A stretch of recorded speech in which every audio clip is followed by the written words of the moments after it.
Appliances from Cucina.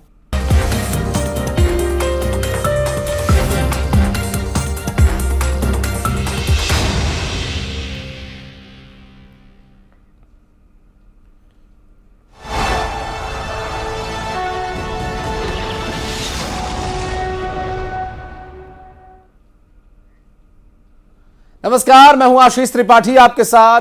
News 18 Madhya Pradesh Chhattisgarh देख रहे हैं आप और कुछ खबरें 2023 के महासंग्राम की हम आपको बताएंगे।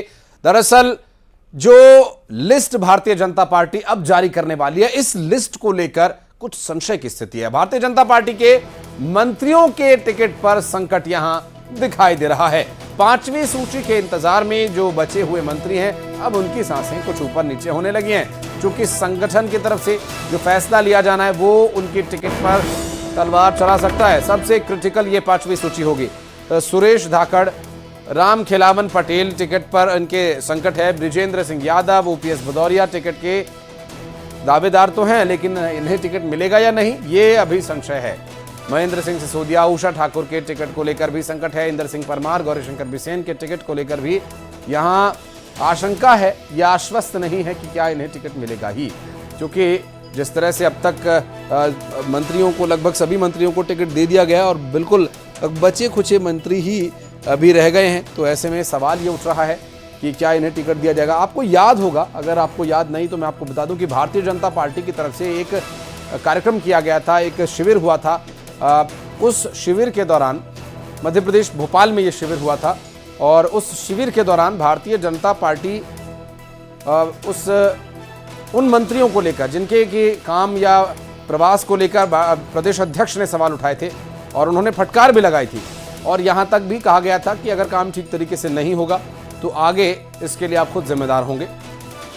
और इनमें से जिनके टिकट पर अभी संकट मंडरा रहा है, इनमें से ज्यादातर लोगों के नाम उसमें शामिल थे जिन्हें फटकार लगी थी।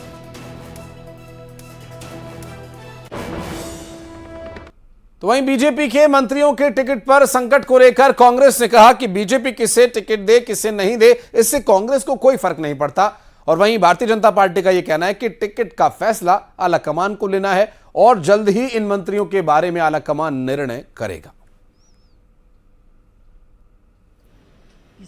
हम भारतीय जनता पार्टी के किसे टिकट मिले उस पर विचार ही नहीं कर रहे हैं। हमें तो इसको कैसे दबोचना है, हम दबोचेंगे। 9 के काटें, 10 के काटें, 20 के काटें, 9 के रोके, हमें कोई मतलब नहीं उससे। हमें इन सबको दबोचना है।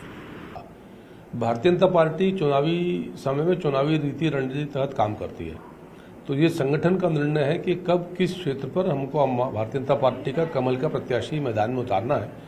तो किसको टिकट मिलेगा नहीं मिलेगा, ये संगठन के विषय संगठन के स्तर पर निर्धारित होते हैं।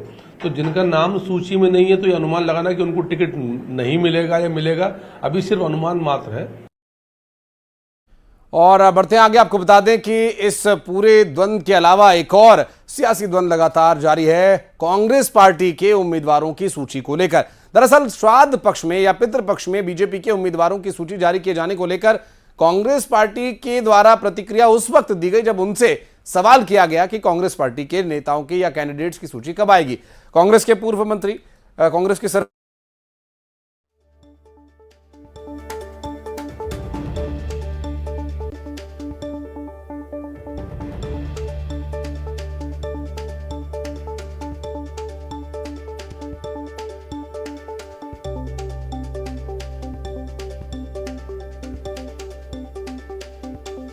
समझता हूँ 15 के आसपास जब कड़े दिन समाप्त होंगे तब आने की संभावना है। तो मुख्यमंत्री जी कह चुके हैं मैं बहुत याद आऊँगा, तो सब तैयारी उनकी वही कि बाद में याद आऊँगा। ये पुरखों को बाद में याद करते हैं ना, चले जाते हैं। तो ये बीजेपी के लोग कौन, ये अपनी सुविधा के अनुसार सब चीजें मानते हैं।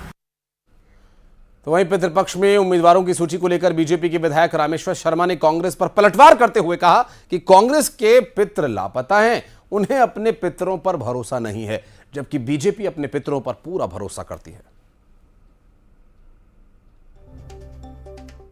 भरोसा नहीं ना, हमें अपने पितरों पर भरोसा है, क्योंकि जो पितृ ही देवता होते हैं, पितृ देवो भवा, पितृ देवता होते हैं। जो हमारे माता पिता दादा परदादा परनाना परनानी ये हमारे देवता हैं, यही तो हमारा भला चाहेंगे, यही तो हमारी पैरवी करते हैं देवों के द्वार पर। हमें अपने पितरों पर भरोसा, जिनके पितृ ही लापता है उनको क्या भरोसा होगा, वो अपने पितृ ढूंढे, हमारे पितरों को भरोसा है। कांग्रेस को अपने पितरों पर भरोसा नहीं ना।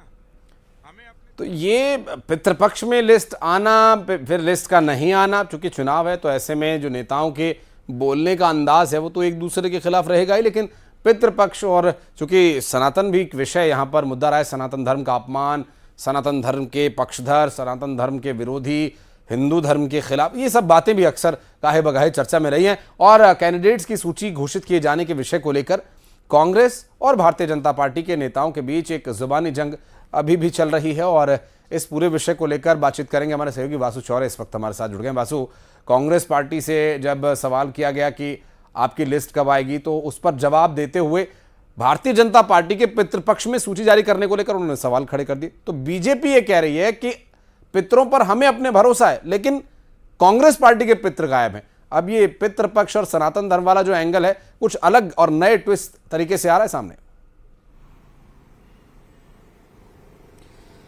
आप बिल्कुल देखिए, और इसी से अंदाजा लगाया जा सकता है कि मध्य प्रदेश का जो चुनाव है वो कितना दिलचस्प है और कितना कड़ा मुकाबला है। बीजेपी और कांग्रेस तमाम समीकरणों को साधने की तो कोशिश कर रही है। इसके अलावा जो पारंपरिक परंपराएं हैं, जो मान्यताएं हैं और जो बातें हैं चली आ रही हैं कि पितृपक्ष में शुभ काम करना चाहिए या नहीं करना चाहिए, इसको लेकर एक कहीं ना कहीं द्वंद की स्थिति जो है वो बनी रहती है। लेकिन इस सबके बीच कांग्रेस ने ये साफ कर दिया है कि पितृपक्ष के बाद ही हमारी सूची जारी होगी। लेकिन जिस तरह से कल बीजेपी की एक बड़ी सूची आई, लंबी सूची आई, जिसमें खुद मुख्यमंत्री शिवराज सिंह चौहान का नाम था और तमाम दूसरे बड़े नेताओं का नाम शामिल था और सरकार के 24 मंत्रियों का नाम उस सूची में शामिल था। उसके बाद इस पूरे मामले को लेकर सियासत और भी ज्यादा गरमा गई है और कांग्रेस ने जैसे बीजेपी पर तंज कसा था, पीसी शर्मा का जो बयान निकलकर सामने आया था, उन्होंने कहा था कि पुरखों को तो बाद में ही याद किया जाता है। इसके बाद प्रदेश की सियासत जो है वो गरमा गई है और रामेश्वर शर्मा ने जिस तरीके से पलटवार किया और उन्होंने कहा कि हमारे पास तो हमारे पितृ हैं जो भगवान के दरबार में अर्जी लगा रहे हैं बीजेपी के लिए और बीजेपी का अच्छा हो, बीजेपी का बेहतर हो और हम लोगों ने जो काम किए हैं वो बेहतर रूप से जनता के सामने आ सके, उसके लिए हमें पितरों का आशीर्वाद मिल रहा है। लेकिन कांग्रेस के पितृ जो हैं उनका कोई अता पता नहीं है। हमें अपने पितरों पर भरोसा है लेकिन कांग्रेस को अपने पितरों पर भरोसा नहीं है। तो इसको आप देख सकते हैं। तो कहीं ना कहीं ये जो सियासत है वो एक बार फिर सनातन की तरफ या धार्मिक की सियासत जो होती है, धार्मिक मुद्दों पर या धार्मिक मान्यताओं पर जो सियासत होती है उससे जुड़ती हुई भी नजर आ रही है। और इसके अलावा अगर आप देखें तो कांग्रेस के अब बड़े जो नेता हैं, जो पूर्व नेता रहे हैं, उन पर बीजेपी जिस तरीके से हमला बोलती है तो कहीं ना कहीं एक बार फिर उस और भी इशारा करते हुए बीजेपी के जो नेता हैं वो नजर आ रहे हैं। और ये दौर जो है ये थमने वाला और ये बिल्कुल आपने सही कहा वासु की, अब ये थमने वाला नहीं है, अभी ये दिनों दिन थोड़ा और परवान चढ़ेगा, इलेक्शन और रिजल्ट तक तो कम से कम रहेगा ही। बहुत शुक्रिया आपका फिलहाल इस पूरे मामले पर बातचीत के लिए।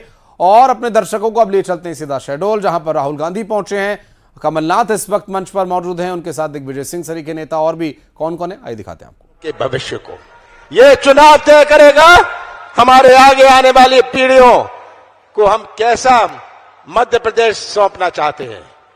तो मैं तो आपसे बड़े संक्षेप में ये कहना चाहूंगा, मध्य प्रदेश की तस्वीर अपने सामने रख लीजिए कि ये ऐसा प्रदेश है राहुल जी जहां सबसे ज्यादा अत्याचार पूरे देश में हमारे आदिवासियों पर हुआ है। ये ऐसा प्रदेश है जो बेरोजगारी में नंबर 1 है। ये ऐसा प्रदेश है जहां हमारे किसान के आंसू शिवराज सिंह जी नहीं देख सकते, हमारे नौजवान की आवाज नहीं सुन सकते, उनकी आंख नहीं चलती, उनके कान नहीं चलते, पर उनका मुंह बहुत चलता है। मुंह चलाने में और प्रदेश चलाने में बहुत अंतर है। अब तो 35 दिन बचे शिवराज सिंह जी। यही जनता, मध्य प्रदेश की जनता ने आपको पहचान लिया, आपकी कलाकारी को पहचान लिया, आपके झूठ को पहचान लिया। और यही जनता जो यहां बैठी है और मध्य प्रदेश के मतदाता आपको विदा करने के लिए इंतजार कर रहे हैं। 35 दिन बाद ये भ्रष्ट सरकार, भ्रष्टाचार के बारे में मैं आपको क्या कहूं। आप और मध्य प्रदेश का हर व्यक्ति या तो भ्रष्टाचार का शिकार है या भ्रष्टाचार का गवाह है। सही बात है, भ्रष्टाचार के गवाह बैठे हैं, भ्रष्टाचार के शिकार बैठे हैं यहां। ये सबसे भ्रष्ट प्रदेश। 50% पैसे दो, काम लो, ये आज हालत है। आपके पास 50 एकड़ जमीन है, पैसे दे दो, गरीबी रेखा में नाम जुड़वा लो। सही बात है, ये आज हालात है। मैं तो शिवराज सिंह जी से पूछता हूं, शिवराज सिंह जी आपने दिया क्या? शिवराज सिंह जी आपने दिया क्या? महंगाई दी, बेरोजगार दिया, भ्रष्टाचार दिया, भर्ती घोटाला दिए, माफिया राज दिया, रेत माफिया जो आपके यहां भी है, रेत माफिया दिया। हमारी सरकार आएगी, हम इस रेत माफिया से निपटेंगे। रेत का अधिकार सबसे पहले आपका होगा। ये रेत माफिया जो शिवराज सिंह ने दिया है, शिवराज सिंह जी आपने बलात्कार दिया, आपने अपराध दिया, आदिवासियों पर अत्याचार दिया, पर शिवराज सिंह ने एक और चीज करी। क्या दिया? घर घर में शराब दी। ये शिवराज सिंह ने किया, ये शिवराज सिंह जी की उपलब्धि है।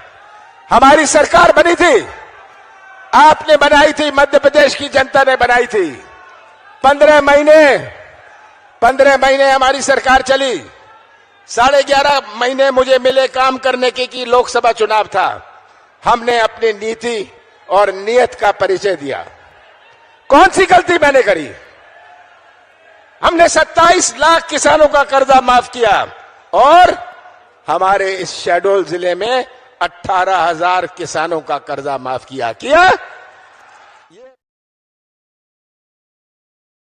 कमलनाथ जो कि लगातार उन विषयों पर बोल रहे हैं, भ्रष्टाचार पर बोल रहे हैं और वर्तमान सरकार पर निशाना साध रहे हैं। और ये जनाक्रोश रैली है जहां पर आपको फिर लिए चलेंगे। राहुल गांधी भी अब से कुछ ही देर में यहां पर क्या कुछ संबोधित करते हैं, क्या विषय यहां पर होंगे और इस जनाक्रोश रैली में क्या कुछ वो कहेंगे। जो कि एक जनाक्रोश रैली जो मध्य प्रदेश में निकाली गई थी कांग्रेस पार्टी की तरफ से, वो यहां पर समापन के लिए अब पहुंची है। सभी यहां पर जो रैलियां हैं वो अब समापन है और समापन समारोह में राहुल गांधी भी पहुंचे हुए हैं। कमलनाथ अभी इस वक्त यहां पर आप बोल रहे थे। बढ़ते आगे, और बीजेपी के महासचिव कैलाश विजयवर्गीय ने सीडब्ल्यूसी की बैठक को लेकर एक बड़ी बात कही है, वो आपको बताते हैं। दरअसल विजयवर्गीय ने कहा कि इजराइल और हमास के बीच चल रहे युद्ध को लेकर कांग्रेस सीडब्ल्यूसी ने फिलिस्तीन के समर्थन में प्रस्ताव पास किया। कांग्रेस ने एक बार फिर से राष्ट्रनीति और राष्ट्रहित के विरोध में निर्णय लेते हुए प्रस्ताव पास किया है।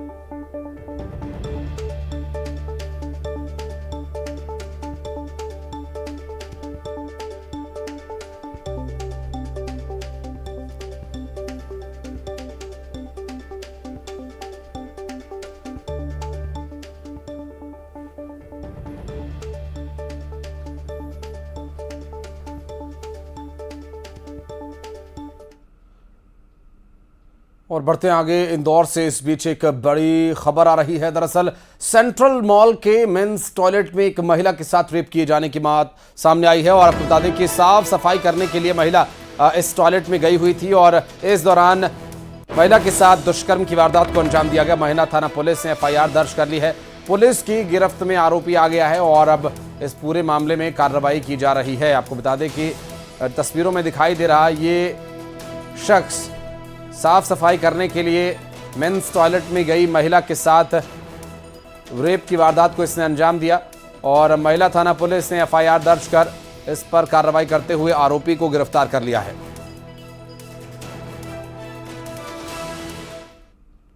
शिकायत की गई है कि उसके एक अधिकारी द्वारा उसके ऊपर बलात्संग का आरोप लगाया गया है और जो जेंट्स टॉयलेट की सफाई के दौरान ये घटना कारित करना वो बता रही है। आरोपी चिरंजीव वेस्ट बंगाल के निवासी हैं जो कि उनके ही कार्यस्थल पर उनके सीनियर के पद पर पदस्थ हैं। उनके द्वारा बलात्संग की और जान से मारने की धमकी दी गई है।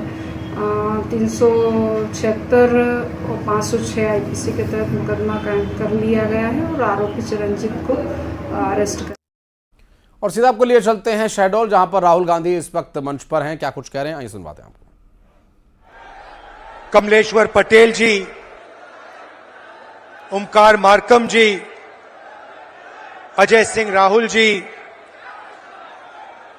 अरुण यादव जी, स्टेज पे कांग्रेस पार्टी के सब वरिष्ठ नेता, हमारे प्यारे कार्यकर्ता,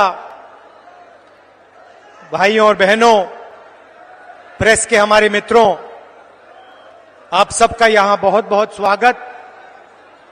गर्मी में आप आए, दूर दूर से आए, इसके लिए मैं आपका दिल से धन्यवाद करता हूं।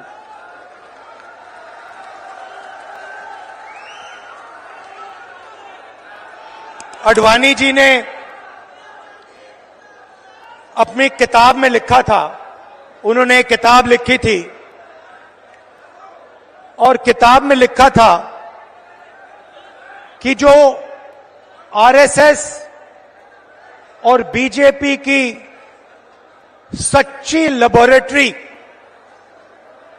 मतलब सच्चा कारखाना गुजरात में नहीं है मगर मध्य प्रदेश में है, ये उनका कहना था। तो जब मैं इस भाषण की तैयारी कर रहा था तो मैंने सोचा, अडवाणी जी ने कहा था कि मध्य प्रदेश उनकी लेबोरेटरी है, उनका कारखाना है, तो चलो देखते हैं आरएसएस और बीजेपी की लेबोरेटरी में, कारखाने में ये क्या क्या काम कर रहे हैं। 2-3 उदाहरण आपको देना चाहता हूं। बीजेपी की लेबोरेटरी में मरे हुए लोगों का इलाज किया जाता है और उनका पैसा चोरी किया जाता है। हिंदुस्तान के किसी और प्रदेश में मरे हुए लोगों का इलाज नहीं होता है, मध्य प्रदेश में मरे हुए लोगों का इलाज होता है और पैसा चोरी किया जाता है।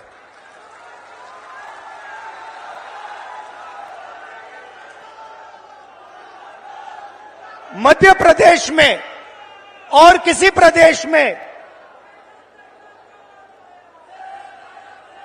शिव जी, भगवान शिव से चोरी नहीं की जाती है। मध्य प्रदेश में महाकाल कॉरिडोर में शिव जी से चोरी की जाती है।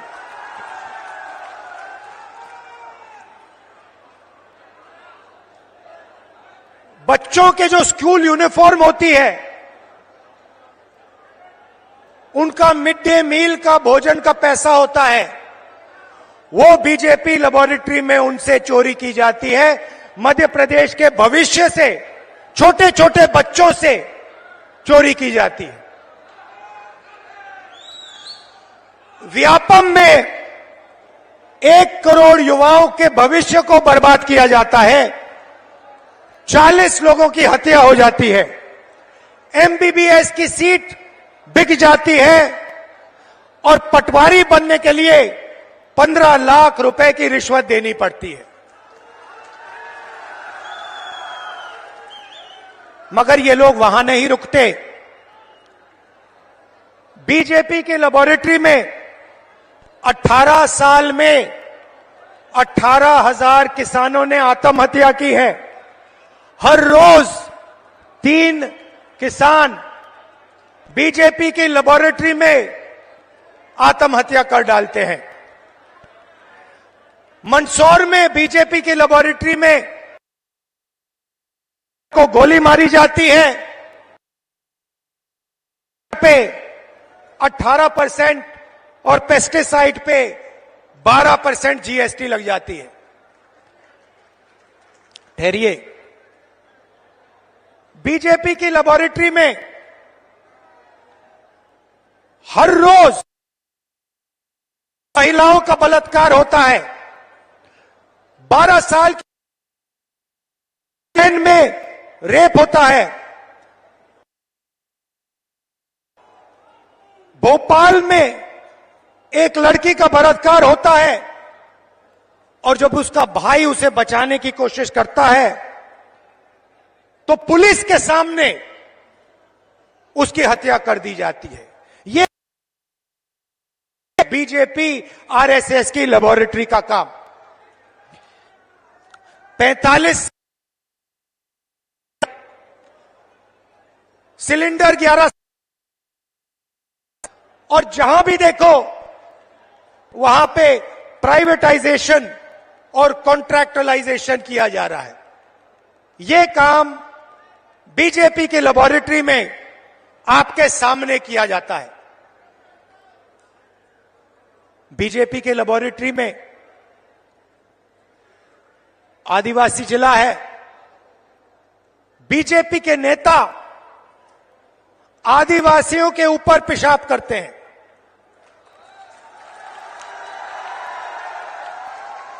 यह मतलब था आडवाणी जी का जब उन्होंने कहा मध्य प्रदेश में आरएसएस और बीजेपी की लेबोरेटरी बनेगी, को करके दिखाया है। आदिवासियों के बीच आया हूं तो आपके बारे में थोड़ा कहना चाहता हूं। देखिए, शब्द बहुत जरूरी होते हैं। जब कमलनाथ जी भाषण देते हैं, हमारे नेता भाषण देते हैं, सोनिया भाषण देते थे, मैं भाषण देता हूं, ऐसी शब्द का प्रयोग करते हैं। आपने हमारे मुंह से कभी वनवासी शब्द सुना है? आदिवासी शब्द बीच में फर्क क्या है? आदिवासी शब्द का मतलब हिंदुस्तान के वासी जो यहां पहले आए थे।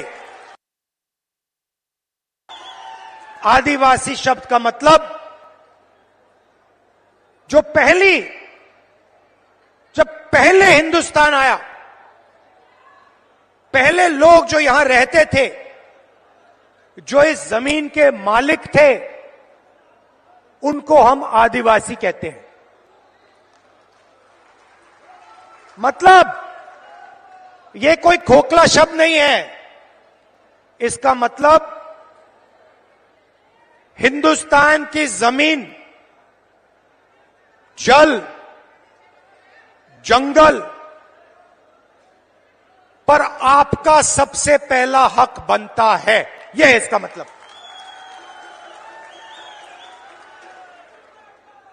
दूसरी तरफ वनवासी मतलब आपका जमीन पे हक नहीं बनता, आप तो जंगल में रहते हो। इसीलिए बीजेपी के लोग, बीजेपी के नेता आदिवासियों पर पेशाब करते हैं। और जब कोविड का समय आता है तो जो जानवर को भी खिलाया नहीं जा सकता, वो मध्य प्रदेश के आदिवासियों को खिलाने की कोशिश करते हैं। सड़ा हुआ अनाज आपको देते हैं। इनका कहना है कि आपको जंगल में रहना है। इनका कहना है कि आपके बच्चों को ना इंजीनियर बनना है, ना लॉयर बनना है, कि आपको बैंक लोन नहीं मिलना चाहिए, आपको आवास योजना में सही पैसा नहीं मिलना चाहिए, क्योंकि आप जंगल के हो, आपको जंगल में रहना चाहिए और आपको जंगल में मरना चाहिए। यह है आदिवासी और वनवासी शब्दों का फर्क।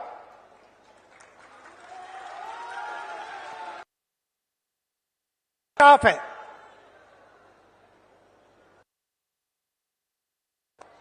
जमीन का हक मिलना चाहिए, जंगल का हक मिलना चाहिए। और हम कानून लाए, क्योंकि हम खोखले वायदे नहीं करते।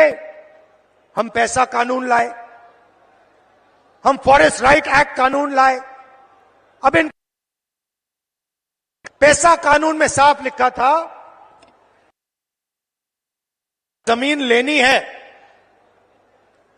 चाहे वो हिंदुस्तान का सबसे बड़ा उद्योगपति हो, अदानी हो, कोई भी हो, अगर जमीन। और एक छोटे से ब्रेक के लिए यहां पर जल्द लौटते हैं।